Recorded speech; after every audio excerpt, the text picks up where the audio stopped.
Jésus sur le dos d'un ânon. Et donc nous pouvons comprendre que c'était une façon de dévoiler complètement sa royauté. Effectivement, il était le roi d'Israël, jusqu'ici méconnu. Il était le Messie qui devait venir. Heureusement, frères et sœurs, les gens n'ont pas eu les yeux pour le voir. Tu es heureux parce que tu es béni par la parole du Seigneur. Oui, frères et sœurs, malheureusement, aujourd'hui, la plupart des ânons sur lesquels le Seigneur devait monter, eh bien, sont attachés quelque part. Alléluia. Amen.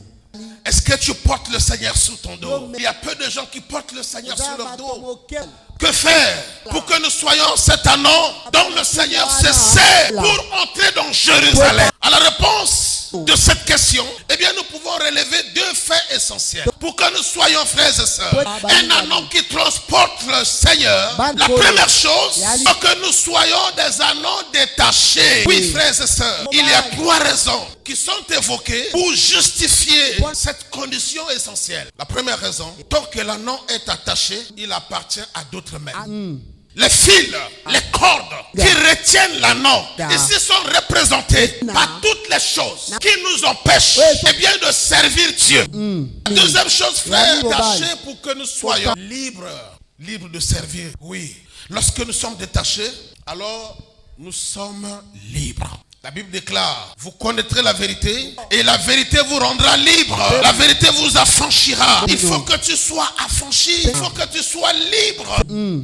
Bien-aimé, quand vous êtes culpabilisé, quand vous vous sentez toujours coupable, vous ne pouvez jamais être efficace dans l'œuvre de Dieu. Les gens veulent voir Jésus, mais ils veulent le voir au travers de qui? Aujourd'hui, Jésus n'est plus visible, mais c'est au travers de ta vie. Tu dois être un témoignage pour proclamer la royauté de Dieu. La deuxième et la dernière chose, frère, si nous voulons être ces ânons, porteurs de la bonne nouvelle vers les brebis perdues, vers les âmes à sauver, il faut que nous soyons ces ânons revêtus des vêtements royaux. En définitive, frères et sœurs, le Seigneur veut rentrer triomphalement dans Jérusalem, c'est-à-dire dans les cœurs de son peuple, dans la vie des païens, dans la vie des familles. Le Seigneur veut rentrer afin d'apporter le salut, afin d'apporter la vie, afin de sauver, parce que les gens ont besoin du Seigneur. Oui, Jérusalem avait besoin du Seigneur.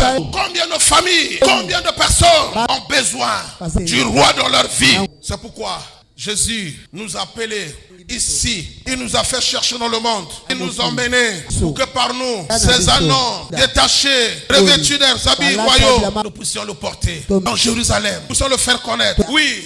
Révéler ce qu'il est, révéler sa royauté, révéler sa puissance, révéler sa sainteté, révéler sa gloire, révéler son pouvoir, révéler son salut, le salut